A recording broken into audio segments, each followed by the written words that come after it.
if you owe taxes, can they suspend your driver's license? The answer to that question is yes. But who is they in this context? They in this context is not the IRS. The IRS is the United States Revenue Agency. Okay, and who's in charge of driver's licenses? It's the states, right? It's the states. So if you owe federal income tax, that's not going to affect your driver's license. That could affect your passport, because passport's a federal national thing, right? But if you owe state taxes, it could affect various licenses that are issued as a privilege from your state. Sometimes these could be professional licenses, law licenses, other kinds of licenses. But what I'm talking about today is driver's licenses. And the answer is yes. If you owe your state back taxes, your driver's license could be at risk. I don't have an exhaustive list of every single state and whether they suspend driver's licenses for state taxes and what the rules are there. But many states do this. We're seeing a lot right now activity from the state of Kentucky. A lot of folks are coming to us because Kentucky has revoked their driver's license. Here's a notice one of our clients received. Although the process varies from state to state, the typical process goes something like this. First thing is there's some kind of threshold. Maybe it's an amount of tax or something, some kind of, and it varies from state to state. But there's a minimum threshold that's met by a taxpayer. Maybe it's owing at least $25,000 or something like this. Just made that number up. It varies from state to state. The state recognizes that. They realize that. Okay? And so they send a notice to the taxpayer, right? Saying, hey, look, if you don't deal with this issue, we're going to recommend to the Department of state licensing, whatever, motor vehicle licensing, that your license be suspended. Okay? All right. And that's what this notice that the Kentucky Department of Revenue sent to our client said.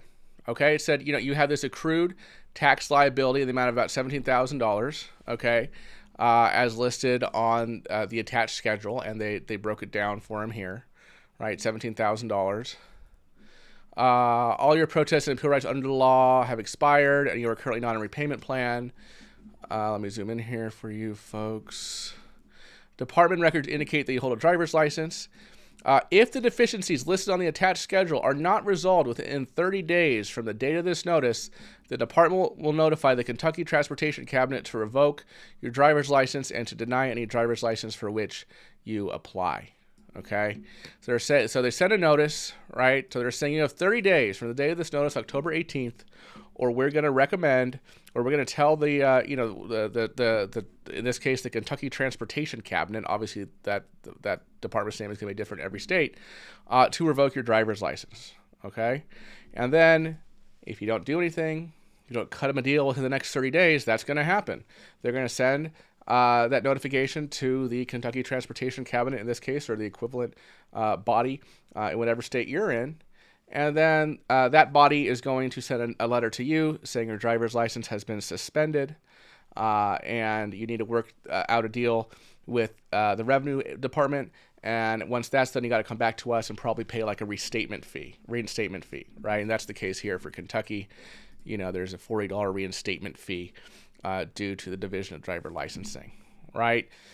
So obviously the language in these letters are often very scary. They make it sound like, oh gosh, you better pay us all this money right now or you're never going to get your driver's license back. I'll tell you how we dealt with this fellow in Kentucky. I dealt with this issue myself. I contacted the state. I said, look, I'm a POA for this client, right? I'm a CPA, you can look me up, blah, blah, blah. Look, he doesn't have 17 grand to pay you. He needs his car to work and make money to generate revenue, to generate revenues for his household. We went back and forth. And at the end of the day, what is the minimum thing he needs to do to get his driver's license back? They started he's got to pay us $17,000 within 30 days. They started with that. We went back and forth several times over the period of about a few weeks. Finally, what they agreed to was have him make a $150 good faith payment, file these years of returns he's missing, and then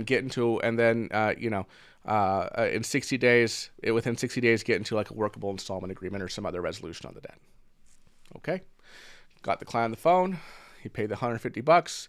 He did have to pay another $40 to the Kentucky Division of Driver's Licensing, right? But he got his license back, right? And so he can drive again legally. And now, we're working his case with the state to get some tax returns done and enter him into a resolution on the remaining debt, right? So these letters are scary, but if you go in there confidently, know what you want, right? Know that, hey, I don't have 17 grand to pay it all right now. What's the minimum you'll take? And stand firm, go back and forth, do some bargaining, some negotiating. You'll find this, all the state really wants in these cases is to scare you enough with the driver's license thing to get you back in some kind of compliance, get you back into the system, make some kind of good faith payment, right? With the promise that you're going to get back in compliance for the rest at some date future, within 30, 60, 90 days or whatever. Not saying every state is like this. Some states are meaner than Kentucky. Some states are nicer than Kentucky, right? But this is just something that worked in recent experience for us. So I hope you enjoyed this video, folks. If you have any questions about this, leave it in the comment section below. Some other tax relief videos here on the left-hand side of the screen. You need help with this issue, call us, 866-8000-TAX. Visit us online, choicetaxrelief.com. You can fill out the free consultation. There's a link to it in the menu at the top. Or fill out the form on the homepage, and we'll reach out to you then. All right, folks, thank you so much for watching. See you next video. Bye-bye.